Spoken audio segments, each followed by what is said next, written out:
حضرت سیدنا اویس کرنی رضی اللہ تعالیٰ عنہ وطن یمنی نسبتاً قبیلہ امراض سے تھے۔ برگہ رسالت سے غائبانہ خیر التابعین کا آپ کو لقب ملا۔ نسب نامہ آپ کا کچھ یوں ہے: اویس بن عامر بن جزا بن مالک بن عمر بن سعد بن اسوان بن کرن بن دودمان بن ناجیہ بن مراد بن مالک۔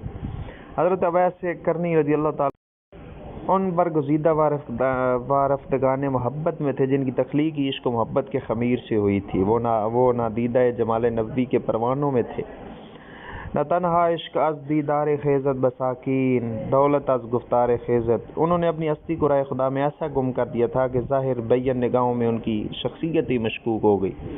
اگرچہ اویس عہد رسالت میں موجود تھے لیکن لقائے ظاہری سے محروم رہے، مگر عالم باطن کے قوانین اس دنیائے آب و گل کے قوانین سے ماورا ہیں۔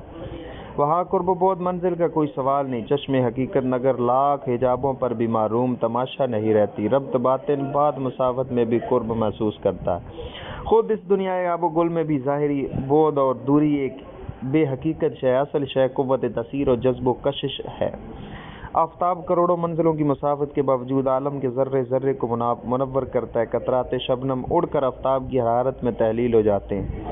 موسم گل کی نکت منزلوں تک کوہ و وادی کو معطر کر دیتی ہے۔ اس لیے اویس بھی بعد مسافت کے باوجود آفتاب نبوت کے کرنوں سے مستنیر اور بہار مدینہ کی نکت واریوں سے مست و بے خود تھے۔ اگرچہ وہ یمن میں تھے لیکن ان کی محبت کی لہریں حجاز تک رواں دواں تھیں۔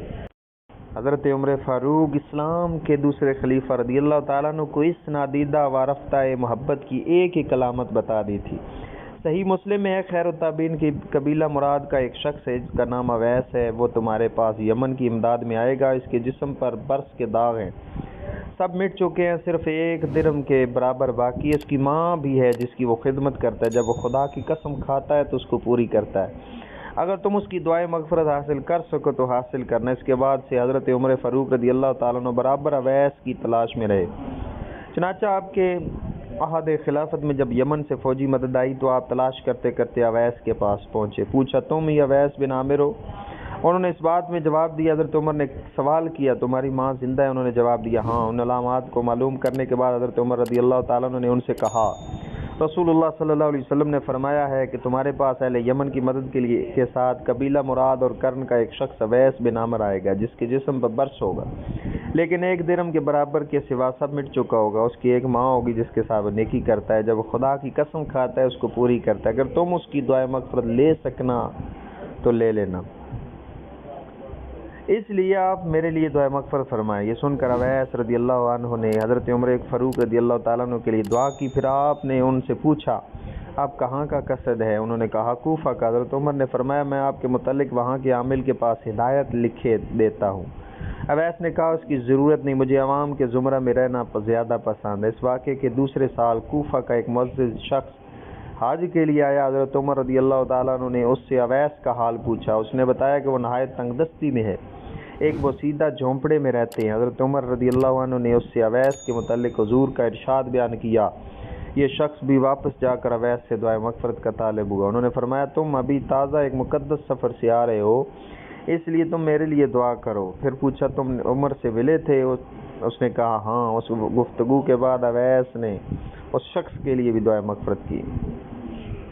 حضرت اویس کرنی کو جب تک ظاہر میں دنیا نے نہ پہچانا تھا اس وقت تک وہ اہل دنیا میں نظر آتے تھے، لیکن جب سے ان کی حقیقت آشکار ہوئی اس وقت سے وہ ایسے روپوش ہوئے کہ پھر کسی نے نہ دیکھا۔ اس کے بعد جنگ صفین میں ان کی شہادت کا پتہ چلتا ہے کہ ان کو رائے خدا میں شہادت کی بڑی تمنا تھی، اس کے لیے وہ دعا کیا کرتے تھے۔ خدا نے جنگ صفین میں یہ آرزو پوری کر دی، حضرت علی کی حمایت میں شہادت پائی۔ دنیائے تعلقات میں حضرت اویس کرنی کے لیے لے دے کر ایک تنہا ماں تھی، ان کی خدمت کو سب سے بڑی سعادت اور عبادت سمجھتے تھے۔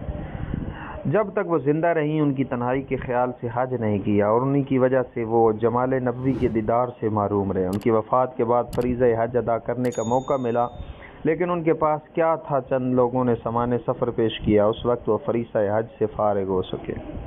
تابعین کرام میں اویس کرنی کے بعض فضائل ایسے ہیں جو مخصوص ان کے طغرائے امتیاز میں ہیں، ان کے علاوہ کسی کے حصے میں نہیں۔ ان آپ کے دستار فضیلت کا سب سے نمایاں طرہ سرکار رسالت کا عطا کردہ خیر التابعین کا لقب ہے۔ عبداللہ ابن ابی اوفا روایت کرتے ہیں رسول اللہ فرماتے تھے میری امت کے ایک شخص کی شفاعت سے بنی تمیم کی بڑی تعداد جنت میں داخل ہوگی۔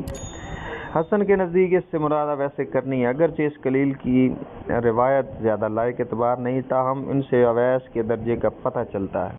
آپ کی وفات 28 مارچ 657 کو ہوئی۔